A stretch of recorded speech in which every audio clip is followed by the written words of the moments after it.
کسی گاؤں میں ایک غریب مولوی رہتا تھا۔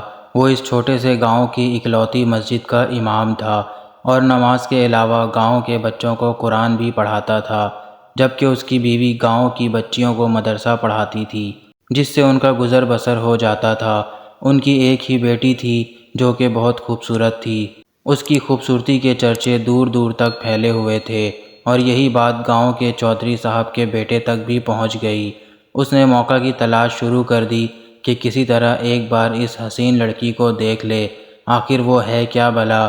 ایک دن وہ مولوی صاحب کے گھر چلا گیا کہ کچھ نیاز وغیرہ دینے کے بہانے مولوی کی بیٹی کا دیدار ہو جائے گا، اور اس طرح وہ اپنے مقصد میں کامیاب ہو گیا۔ جب امام صاحب مسجد میں نماز پڑھا رہے تھے تو اس نے دروازے پر دستک دی اور مولوی کی بیٹی کی آواز آئی، کون؟ اس نے کہا کہ اس کے پاس کچھ سامان ہے جو چودھری صاحب نے بھیجا ہے، وہ لے لیں۔ لڑکی نے کہا کہ آپ دروازے میں رکھ دیں، میں اٹھا لوں گی۔ اس نے سامان رکھا اور وہیں انتظار کرنے لگا۔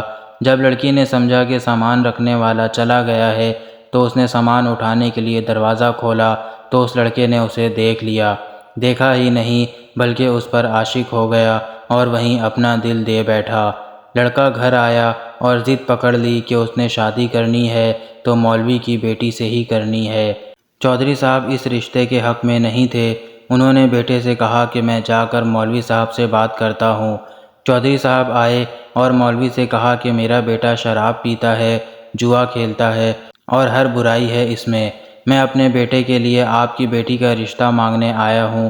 اگر آپ انکار کریں گے تو میں ہنسی خوشی چلا جاؤں گا۔ یہ نہ سوچنا کہ میری ناراضگی آپ کے زندگی میں کوئی خلل ڈالے گی۔ اب ظاہر سی بات ہے مولوی صاحب نے انکار ہی کرنا تھا۔ چودھری صاحب گھر گئے اور بیٹے سے کہا کہ مولوی نے انکار کر دیا ہے اور اب دوبارہ کبھی اس گلی سے بھی نہ گزرنا۔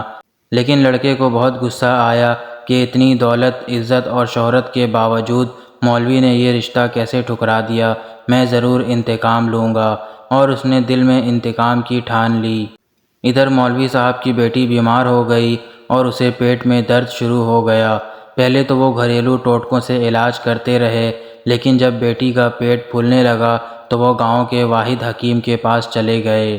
اس وقت الٹرا ساؤنڈ وغیرہ اور جدید آلات تو تھے نہیں، لہٰذا حکیم صاحب نے بچی کی نبض چیک کی، پیٹ درد کی شدت کا جانچتے ہوئے بتایا کہ آپ کی بیٹی حاملہ ہے۔ مولوی کے گھر میں تو جیسے کہرام مچ گیا، ایک قیامت آن پڑی۔ مولوی نے بیٹی کو بہت مارا پیٹا کہ کس کے ساتھ منہ کالا کروا آئی ہے، کس کا بچہ ہے تیرے پیٹ میں۔ ایک دو بار اسے قتل بھی کرنا چاہا لیکن ماں بیچ میں آ گئی۔ اسے یقین تھا کہ اس کی بیٹی بے گناہ ہے۔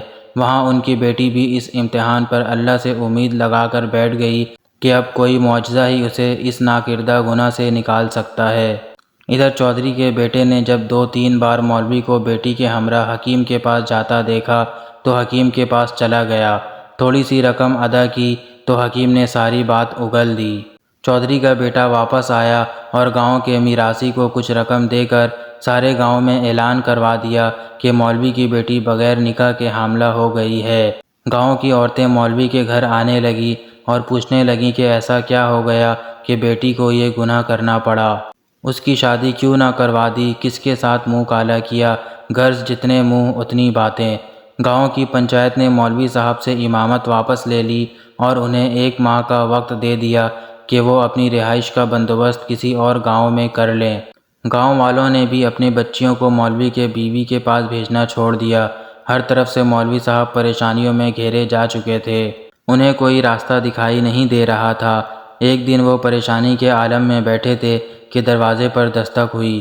جا کر دروازہ کھولا تو سامنے ایک خوبرو نوجوان کھڑا تھا۔ اندر آنے کی اجازت طلب کی تو مولوی صاحب پریشانی کے عالم میں کچھ سوچنے لگے۔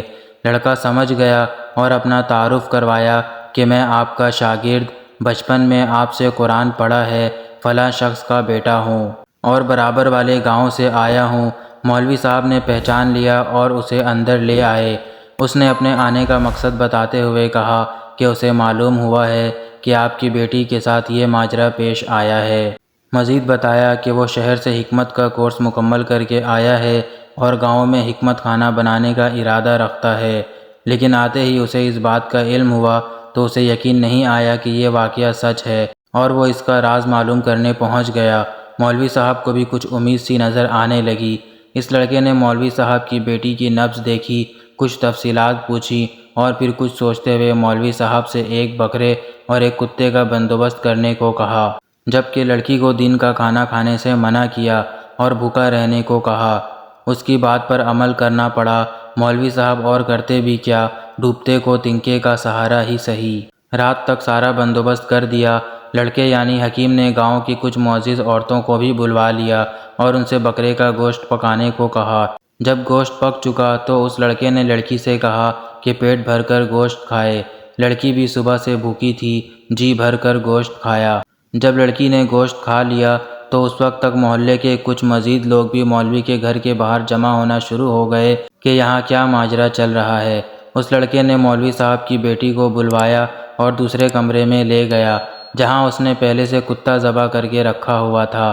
اس لڑکی کو بتایا کہ جو گوشت اس نے کھایا ہے وہ اسی کتے کا گوشت تھا۔ بس پھر کیا تھا، لڑکی نے الٹیاں شروع کر دیں اور جو کچھ کھایا تھا سب باہر آنے لگا۔ کچھ ہی دیر میں اس کے پیٹ میں الٹی کے ذریعے ایک مینڈک بھی باہر نکل آیا جسے سب محلے والوں نے اپنی آنکھوں سے دیکھا۔